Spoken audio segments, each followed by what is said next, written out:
Hi, my name is Liz Hathway and this is my astrological look at the week ahead.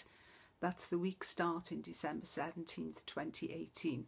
So the week starts off with a bit of a bang. We have a really nice opportunistic sextile between Mars and Pluto. That kind of introduces a little theme for the week, I think, in a way, because Pluto's in Capricorn and Mars is in Pisces in the solar 4th house. So it's very much about the feet, about the ground under your feet, about being grounded. Pluto in the 2nd house. It's about presence. It's about, knowing your own psychology a bit and being with yourself. And that is a theme that's picked up on again on Wednesday, I think, with the Sun square to Chiron. Because Sagittarius is very much about Christmas present. And that's very inclusive. It's fun-loving. It's be here now. But that square to Chiron is, very much about the inner teacher. It's about the inner journey. It's about connecting to yourself. It's about not losing sight of yourself. It's about being grounded, as I say, with that Mars-Pluto, Pluto higher octave of Mars. It's about keeping it real, keeping your feet on the ground.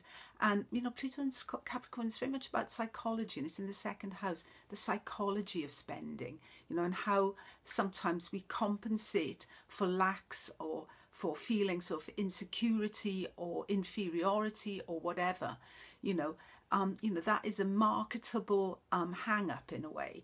So with the Sun-Chiron square, even though it's in Sagittarius still, there's this pointer to stay in contact with yourself, to not overspend, to not, do too much Jupiter, because every side has its shadow.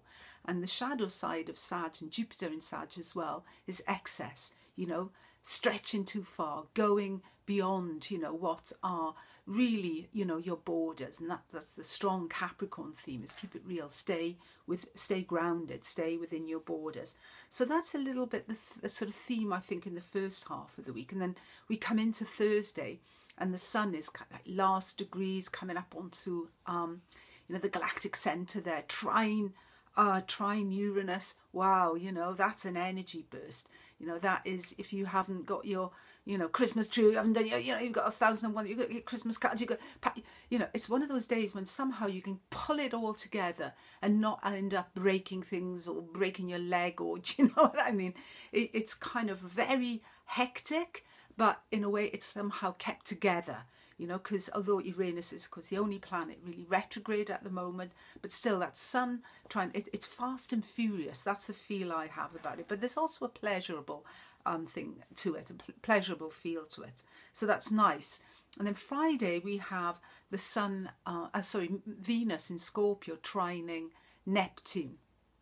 And again, we have this situation where, Neptune is seen as a higher octave of Venus. Venus is in Scorpio at the moment. So there's a lot of passion there and a lot of maybe some secret feel to that as well.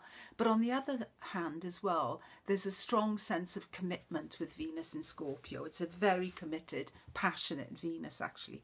And then the trine to Neptune. Neptune's very much about connecting, being together. It's about empathy. It's about, merging in a way with the other. Again, this higher octave Neptune and also in Pisces exalts Venus.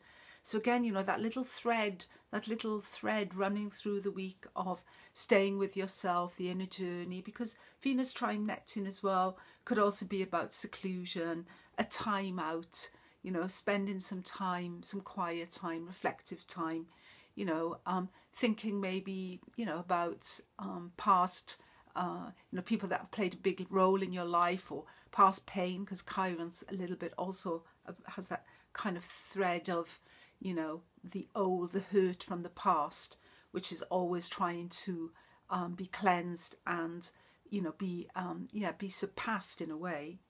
And then we come into Friday, as I say, the Sun then moves into Capricorn. Sun into Capricorn is always a major turning point in the year.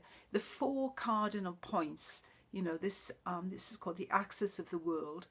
These are turning points. These are points where the Sun and the Earth are really in a bond with each other. The Sun is sort of, you know, the center, and the earth in a way has to submit. It has to turn at those points or it would fly off its axis. You know, so these are turning points. These are major turning points in our relationship with consciousness, the sun. So in a way, you know, when we see that the day after this ingress, the sun's ingress into Capricorn, we have a full moon also on the axis of the world. And that sun and moon are further than, you know, the opposition they make to each other. They're unaspected. So there's a real sense there, I feel, that a pinnacle has been reached. You know, that the limits have been really reached now. And it makes me particularly think of the UK, because the UK has the sun in Capricorn in its 1801 chart and the moon in Cancer. You know, it's this sense of, you know, we've reached as far as we can go. You know, this is the full moon. It's stretched as far as it can go. Things also from the full moon, and then combined with the ingress of the sun, this is a turning point. Things have to take a different direction now. That's sort of waning cycle now of the moon is very much about harvesting what we've sown. It's also about correcting the first half of the cycle and making the circle round in a way, bringing things full circle, getting back into the energy, prepared in a way for the next new moon. So yeah, I think maybe with regard to the Brexit negotiations, you know, there is a feeling that we have stretched the talks as far as we can go, and now some kind of shift, you know, and the moon is always about the collective, some kind of collective turn as well is required. So it's a really interesting week. We know as well, one of the major sort of aspects going on in the background here is Mercury square Neptune, of course, which will be exact on the 25th. Mercury in Sag, Neptune in Pisces. So yeah, it's, you know, there is a challenge to us, I think, you know, to with the Sun Chiron, Sun Uranus, you know, we have to trust our own judgment and stay close in to ourselves on a personal level, certainly this week. But a really, really interesting week. I'm really looking forward to seeing, you know, how, you know, around that full moon, how, you know, events culminate, because the full moon as well is always about culmination, things, you know, coming to a head. So a really exciting week. Thank you for listening. Have a good week. Bye.